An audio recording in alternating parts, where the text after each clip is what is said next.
Have you always heard that Lucifer is the same as Satan, the Lord of Darkness? The truth might surprise you. In this video, Tales Mythology takes you on a fascinating journey through more than 2,000 years of history, uncovering the story behind two names that seem identical but are actually very different in the Bible and beyond. We'll explore ancient scriptures, Christian traditions, medieval poetry, and even modern pop culture to reveal how centuries of interpretation turned Lucifer and Satan into one figure. Don't forget to subscribe to Tales Mythology for more captivating deep dives into myths, religious symbols, and hidden histories told in a way that's easy to follow, thought-provoking, and absolutely engaging. Imagine standing on a quiet hill just before sunrise. The night sky is fading, the first star of morning glimmers above, and everything feels still until you hear a voice say, "That star up there, that's Lucifer." And Lucifer is Satan. It sounds dramatic, doesn't it? It sounds final. Many of us have heard it so often that we've accepted it as absolute truth. Movies repeat it. Preachers insist on it. Novels weave entire plot lines around it. But here's the twist. The Bible never actually says Lucifer is Satan. Yes, you heard me right. One of Christianity's most widespread assumptions isn't spelled out in Scripture at all. It came later, built by centuries of interpretation, translation quirks, and cultural imagination. This video is about peeling back those layers. We'll look at the original texts, the forgotten contexts, the theologians and poets who merged two very different figures into one. And along the way, I'll share real stories of people whose faith was shaken or deepened when they realized what the Bible actually says and doesn't say. By the end, you won't look at Lucifer or Satan the same way again. And maybe, just maybe, you'll see how symbols evolve, how meaning changes, and why digging for truth matters more than repeating tradition. So grab your coffee, open your mind. We're going back to the beginning. The name Lucifer feels dramatic, doesn't it? It carries weight. It sounds like the ultimate villain, the cosmic traitor. But originally, it wasn't even a name. The language trail. The term Lucifer comes from Latin lux, light plus fare, to bear or carry. It literally means light bringer or morning star. When the Bible was translated into Latin, famous Vulgate translation by St. Jerome in the 4th century used Lucifer to translate a Hebrew phrase in Isaiah 14:12. "How you have fallen from heaven, O morning star, son of the dawn." In Hebrew, the phrase is Hello Benchakar, shining one, son of dawn. It was mocking the king of Babylon for his arrogance and impending downfall. A poetic taunt. But here's the thing, Isaiah wasn't talking about the devil. He wasn't talking about a cosmic being at all. It was political satire wrapped in prophetic poetry. Yet over time, as readers encountered the word Lucifer in Latin Bibles, they began imagining a celestial fall from heaven, a once radiant being cast down for pride. And slowly, Lucifer transformed from a metaphor into a mythic character. The morning star paradox. Here's a detail most people miss. The Bible calls Jesus himself the morning star in Revelation 22:16. Jesus am the bright morning star. So the same imagery used for Babylon's king, later used by tradition for Satan, is also used for Christ as a symbol of hope and renewal. What does that tell us? That biblical symbols are fluid, poetic, open to layers of meaning. They don't always map neatly onto one single figure forever. And yet, because the Latin Lucifer sounded so striking, it stuck. Preachers, poets, and eventually pop culture embraced it. The proud star, the fall from heaven, the name whispered like a curse. But the original text, it was about Babylon, not a devil. Now let's flip the page and look at Satan. Because while Lucifer was born from one poetic verse, Satan comes from a very different stream of thought altogether. The adversary, not the villain. In Hebrew, wakan simply means adversary or accuser. It's more like a job description than a name. In the book of Job, the Satan appears in God's heavenly court, not as God's enemy, but as a kind of prosecutor. Does Job serve you for nothing? He asks God. Take away his blessings and see if he stays faithful. It's provocative. It's unsettling, but the Satan here is doing his role testing, accusing, challenging, not waging cosmic war. In Zechariah 3:1, the Satan stands ready to accuse Joshua, the high priest. Again, more courtroom drama than apocalyptic battle, from role to rebel. Only later, especially in writings between the Old and New Testaments and early Christian thought, does Satan evolve into a singular, personified evil being. By the time of the New Testament, Satan tempts Jesus in the wilderness. Jesus calls him the deceiver and the father of lies. Revelation casts him as the dragon, the accuser of humanity, finally defeated. So while Lucifer starts as a metaphor for a king's fall, Satan starts as a title for an accuser and slowly becomes the cosmic adversary we picture today. To very different origins, to very different stories, and yet, somewhere along the line people merged them into one. The Bible never clearly says, Lucifer is Satan. That part comes laterand. It begins with the early church's way of reading scripture. Early interpreters, Origen and Tertullian, in the 2nd and 3rd centuries, brilliant thinkers like Origen and Tertullian loved allegory. They read the Bible not only for history, but for hidden spiritual truths. Origen, especially, believed scripture worked on multiple levels, literal, moral, spiritual. So when he read Isaiah 14's morning star falling from heaven, he saw more than Babylon's king. He imagined a heavenly being's prodophalia, cosmic morality tale. Tertullian followed similar paths. Over time, these allegorical readings stacked on top of one another, like bricks. What began as metaphors slowly gained weight, story, personality, medieval layers, Augustine to Aquinas. By the Middle Ages, great theologians like Augustine and Thomas Aquinas inherited this interpretation. They connected dots across scripture. Isaiah's fallen star, Ezekiel's lament over the king of Tyre, Luke 10:18, where Jesus says, I saw Satan fall like lightning from heaven. They assumed these were talking about the same event, Satan's rebellion, his fall from grace. So Lucifer morphed into Satan's original angelic name, the identity he bore before pride toppled him. Literature seals the deal. Milton's Paradise Lost. Fast forward to the 17th century. Enter John Milton. In his epic poem Paradise Lost, Milton gives Lucifer charisma, tragedy, rebellion, and pride.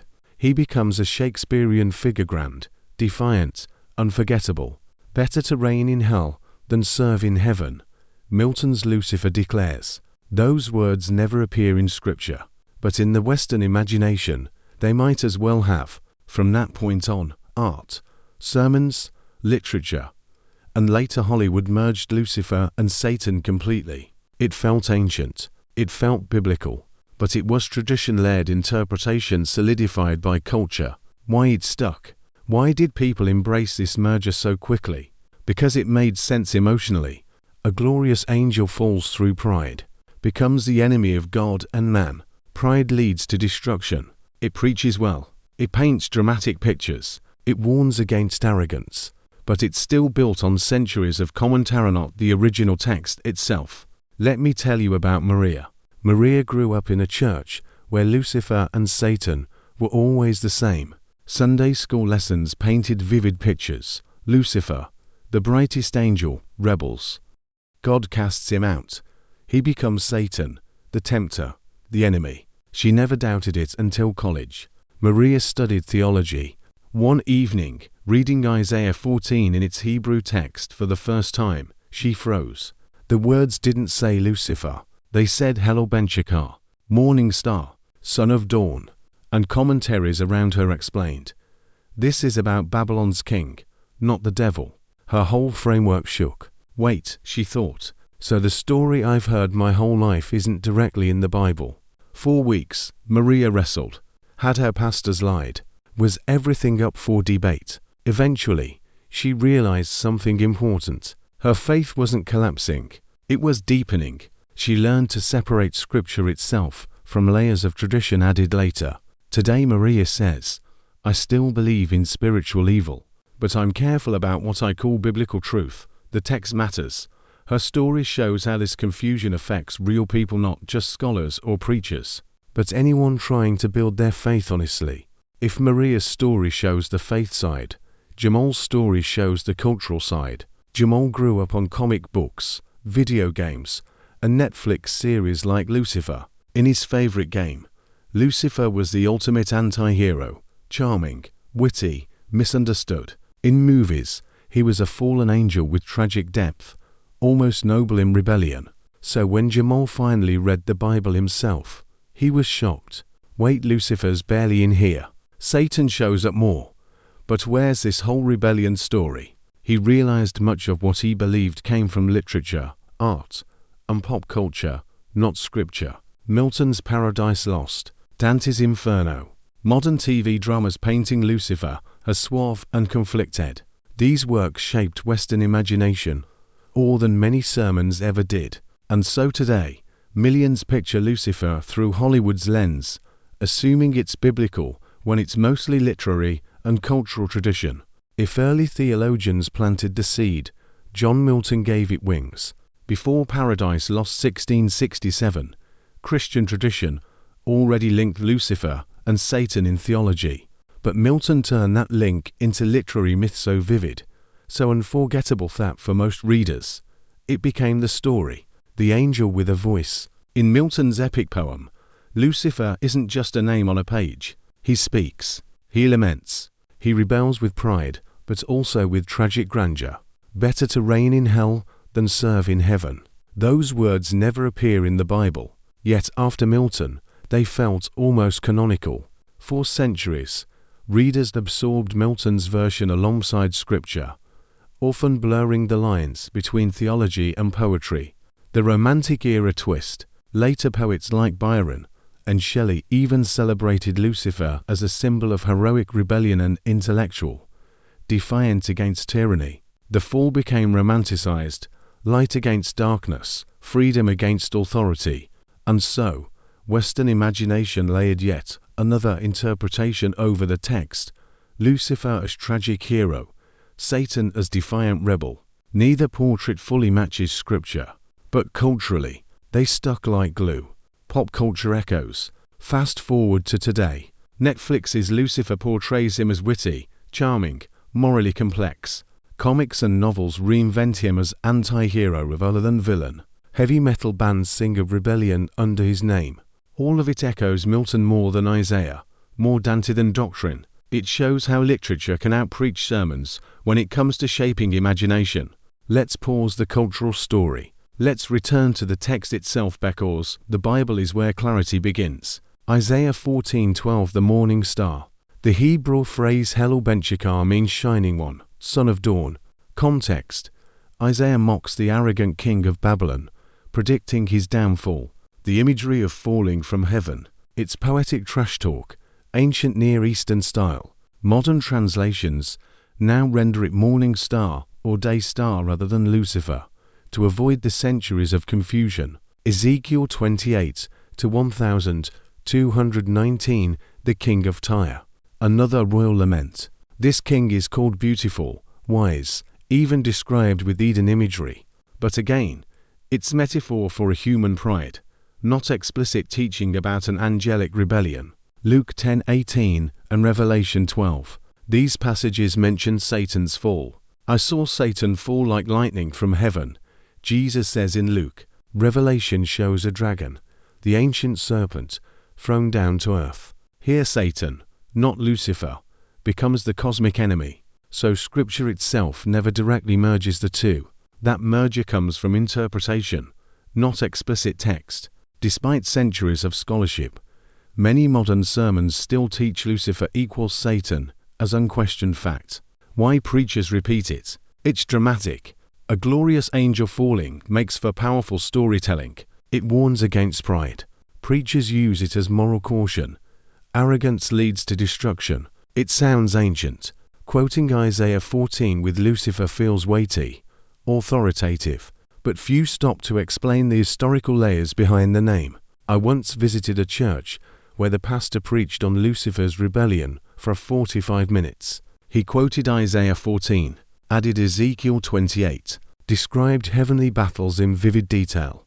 But when asked later where the Bible explicitly calls Lucifer Satan, he paused. Well, it's implied, he said. Implied through tradition, maybe. Through centuries of interpretation, yes. But explicit, not really. Why it matters? Because for many Christians, merging the two shapes how they see evil, pride, temptation, even personal suffering. Separating tradition from text doesn't weaken faith, it clarifies it. It helps people like Maria, Jamal, and countless others build belief on what Scripture actually says, not just what culture or sermons repeat. Sometimes, theology doesn't stay in books or sermons. It seeps into how people feel about themselves, about the world, about God. For centuries, confusing Lucifer with Satan created a mental picture, a terrifying, powerful being lurking behind every shadow, out to ruin lives, fear and guilt. I've spoken to people who, as children, lay awake at night terrified that Lucifer himself was after them. One woman said, "Every bad thought I had, I thought it was Lucifer whispering in my ear. I grew up scared of my own mind." But what if much of that fear came not from Scripture itself, but from tradition piling layers onto a single poetic verse? The weight of myth. When we merge stories without understanding context, we risk making people fear symbols rather than facing real moral challenges, pride, greed, cruelty, selfishness. It's easier to blame a cosmic villain than to examine human choices. By separating myth from text, we give people back clarity and sometimes peace. Let's lay this out clearly. Best after so much history, literature, and tradition, people deserve a straightforward chart. Feature: Lucifer, Satan. Meaning: light bringer, morning star Latin, adversary, accuser Hebrew. Original context: King of Babylon's fall Isaiah 14:12. Role in God's court: tester, accuser Job, Zech.